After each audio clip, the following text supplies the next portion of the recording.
Dalam nama Bapa dan Putra dan Roh Kudus. Amin. Allah Bapa di surga, kami mengucap syukur dan terima kasih bahwa kami boleh mengikuti penderitaan salib Putramu Yesus dalam penderitaan kami sehari-hari. Dan kami Kau beri makna penderitaan kami sebagai ikut serta dalam penderitaanmu, ikut serta dalam karya keselamatanmu. Dan dengan demikian semakin banyak orang diselamatkan berkat keikutsertaan kami dalam deritamu.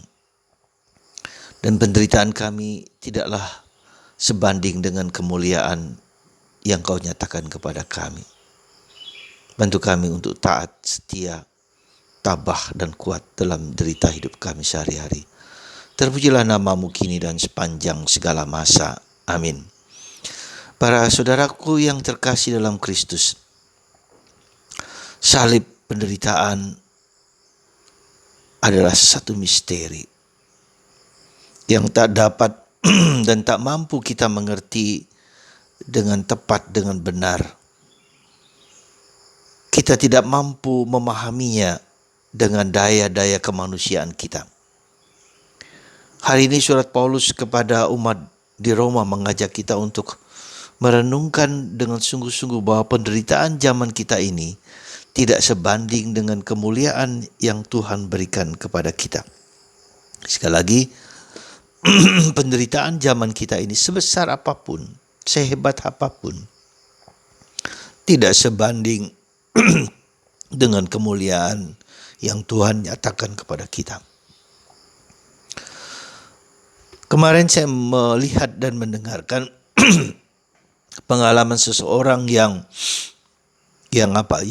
mati 3 kali. Ya, ketika dia tidak dapat bernafas, ritme jantungnya sudah flat, tetapi bisa tetap hidup karena dibantu oleh peralatan. Sekali, 2 kali, dan 3 kali. Di dalam pengalaman mati suri inilah, dia menceritakan bahwa dia mengalami pergulatan yang besar, yaitu pengalaman di mana begitu banyak iblis yang mau menghantam dia. Tetapi iblis itu tidak dapat mendekat kepadanya karena ada semacam kaca yang membentengi dia. Dan dia bertanya, apakah kaca itu? Kaca itu adalah doa-doa yang diberikan oleh sahabat-sahabatnya dan sakramen yang diberikan kepadanya sehingga tidak dapat menghancurkan dirinya. Dan juga dia juga mengalami pengalaman semacam sukacita yang luar biasa karena Tuhan mencintai dia secara penuh, secara individual. Pengalaman akan cinta Allah yang melingkupi seluruh hidupnya begitu luar biasa.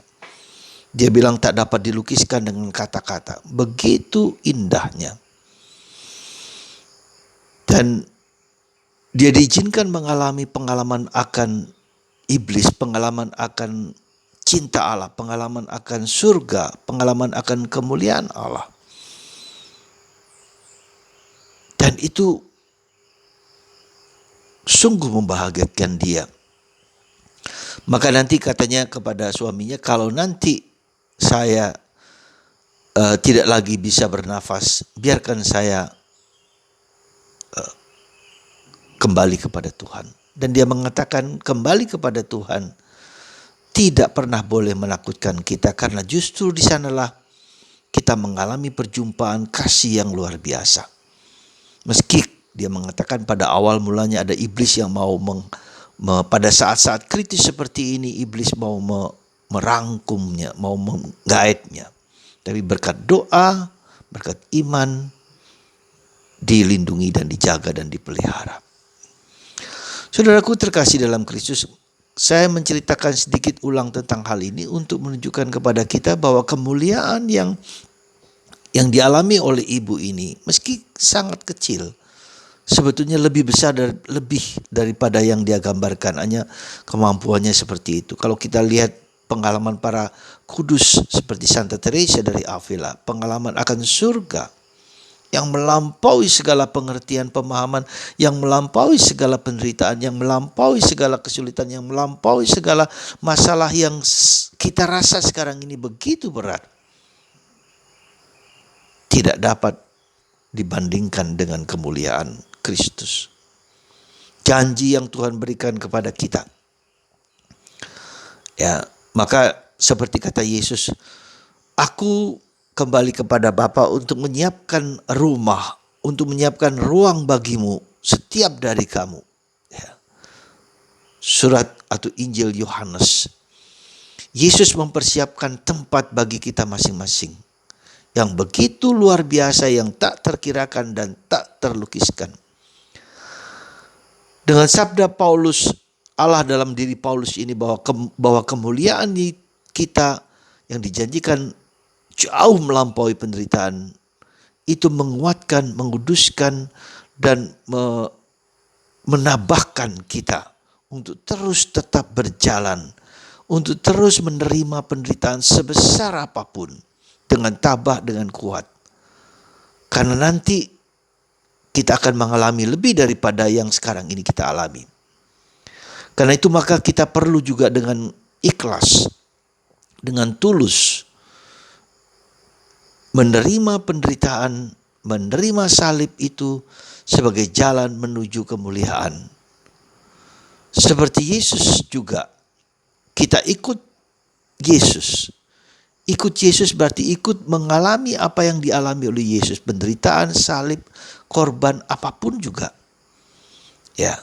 Nah, dengan ikhlas, dengan tulus, dengan apa adanya. Kalau kita perhatikan bagaimana Yesus ketika di Getsemani, ya, berjuang, bergulat untuk menerima dan tidak menerima, tetapi kemudian dia dengan pasrah, ya Bapa, ku jalani segala sesuatu karena ketaatanku kepadamu, karena kepasrahanku. Dan itulah yang kita lihat dalam perjalanan derita Yesus. Maka ketika disalib, dia tidak menghujat siapapun, dia tidak marah kepada siapapun. Ya Bapa, ampunilah mereka, karena mereka tidak tahu apa yang mereka buat. Saya kira doa ini adalah doa yang harus kita miliki setiap dari kita. Karena kita cenderung menyalahkan orang lain. Cenderung menyalahkan orang tua kita. Cenderung menyalahkan suami. Cenderung menyalahkan istri. Cenderung menyalahkan anak-anak karena penderitaan yang sedang saya hadapi. Kita hanya bisa berdoa, ya Bapa, ampunilah mereka karena mereka tidak tahu apa yang mereka buat. Ya, karena kita juga tidak tahu mengapa ini harus terjadi dalam hidup kita. Kenapa ini diberikan suami, diberikan istri, diberikan orang tua, diberikan anak-anak yang demikian. Kita juga seringkali tidak mengerti dan tidak memahami. Yang jelas sekarang kita berhadapan dengan realitas yang dimana kita harus menanggung, memikul semua derita itu dengan sukacita. Saya mengerti betapa beratnya derita itu. Tetapi kalau kita mengikuti proses, percaya pada proses yang sedang kita jalani, saya yakin desolasio, malam gelap, penderitaan kita seperti ini tidak sebanding dengan kemuliaan, dengan rahmat, dengan konsolasio yang Tuhan berikan kepada kita. Semoga saudaraku terkasih dalam Kristus, sekali lagi kita bersyukur kepada Tuhan boleh mengikuti penderitaan Yesus, diizinkan untuk mengikuti penderitaan Yesus, supaya nanti kita juga bersama Dia dan Dia akan membawa penderitaan kita menjadi kemuliaan yang tak terlukiskan, yang lebih dan terbayarkan, dan sudah dibayar oleh Yesus, paid by the suffering of Christ. Sudah dibayar oleh penderitaan dan salib Yesus. Dan kita mengalami penderitaan itu, memanggul salib, sebetulnya yang sudah dipanggul oleh salib Yesus.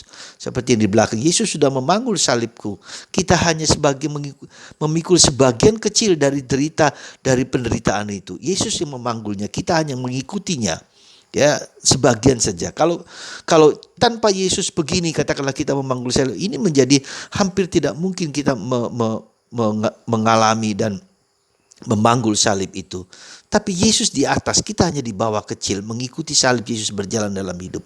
Ya, kalau kita melihat dari kacamata yang seperti itu, maka kita menjadi yakin bahwa Yesus telah membayar dosa kita, telah membayar salib kita, telah membayar duka masalah hidup kita. Kita hanya diajak untuk bersama Yesus memikul salibku sendiri, salib hidupku apapun juga bentuknya. Semoga dengan pemahaman seperti ini Anda dan saya bersedia dan rela dan ikhlas memanggul salib itu seberat apapun.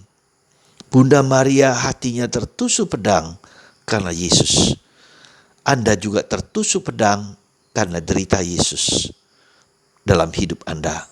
Karena siapapun, ya Bapa, ampunilah mereka karena mereka tidak tahu apa yang mereka buat. Semoga Tuhan memberkati Anda, menguatkan Anda, meneguhkan Anda, menambahkan Anda dalam setiap derita yang dihadapi oleh hidup Anda dan kita semua. Tuhan memberkati kita semua dan menguduskan hidup kita masing-masing dalam Bapa, Putra, dan Roh Kudus. Amin.